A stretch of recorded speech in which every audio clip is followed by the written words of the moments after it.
রাধে রাধে বন্ধুরা, কেমন আছো সকলে? আশা করি সকলেই ভালো আছো, আমিও ভালো আছি। তো তোমাদের সাথে আবারও একটা নতুন ভিডিও নিয়ে চলে এসেছি। আসলে সকালবেলায় যখন বাচ্চারা বায়না করে বিরিয়ানির জন্য, কিন্তু অল্প উপকরণ দিয়ে আর অল্প সময় নিয়ে কিন্তু এইভাবে বানিয়ে দিতে পারো। তো প্রথমে দুটো সেদ্ধ আলুকে আমি একটু নুন হলুদ দিয়ে ভালো করে ভেজে নিয়েছি। এরপর কড়াইতে তেল দিয়ে তার মধ্যে গোটা গরম মশলা ফোড়ন দিয়ে দিয়েছি, আর একটু জিরেও ফোড়ন দিয়ে দিয়েছি। এবার ওগুলোকে একটুখানি নাড়াচাড়া করে নিয়ে তার মধ্যে আমি রসুন কুচি দিয়ে দিয়েছি। যদিও এখানে খুব বেশি একটা মশলা যাবে না, যেটুকুনি দিচ্ছি সেটুকুনি একটু ভালো করে কিন্তু ভাজা করে নিতে হবে। তারপর রসুন কুচিটাকে ভেজে নেওয়ার পরে একটুখানি পেঁয়াজ কুচিও দিয়ে দিয়েছি।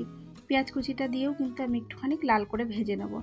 পেঁয়াজ কুচিটা ভাজা হয়ে আসার পরে বাদবাকি যে জিনিসগুলো সেগুলো কিন্তু আমি এবার দিয়ে দেবো। এই যে একটুখানি ঝালের জন্য লঙ্কাও দিয়ে দিলাম, কারণ ঠান্ডা হয়ে যাওয়ার পরে একটু ঝালটা না হলে ভালো লাগে না। তো এই যে লঙ্কাটা দিয়ে দেওয়ার পরে ভেজে নিয়ে আলুগুলোও দিয়ে দিয়েছি, একটু টমেটো কেচাপ দিলাম, দিয়ে ভালো করে নাড়াচাড়া করে নিলাম। এরপরে আমি ওপর থেকে একটু গরম ভাত দিয়ে দিলাম। আমি সকালবেলা এই ভাতটা ওর জন্য প্রত্যেক দিন রান্না করি, ও খেয়ে যায়। ওই ভাতটা দিয়েও কিন্তু আমি ভালো করে নাড়াচাড়া করে নিচ্ছি। আর মশলাটা যখন কষাচ্ছিলাম তখনই কিন্তু আমি ওর মধ্যে একটুখানি হলুদে দিয়ে দিয়েছিলাম। দিয়ে এই যে ভালো করে আমি নাড়াচাড়া করে নিচ্ছি। দেখো, খুব বেশি তো টাইম দেওয়া যাবে না, অল্প সময়ের মধ্যে যত তাড়াতাড়ি করা যায় সেটাই আমি চেষ্টা করছিলাম।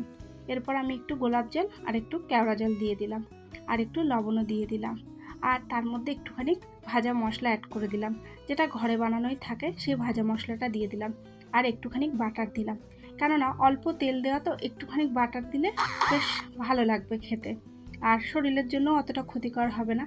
এই দেখো, রান্নাটা কিন্তু আমার প্রায় কমপ্লিটই হয়ে গেছে। আমি টিফিন বক্সে ভরে দিয়েছি, আর আজকে বিরিয়ানি দিয়েছি, শসা দিয়েছি, আর আপেল দিয়েছি।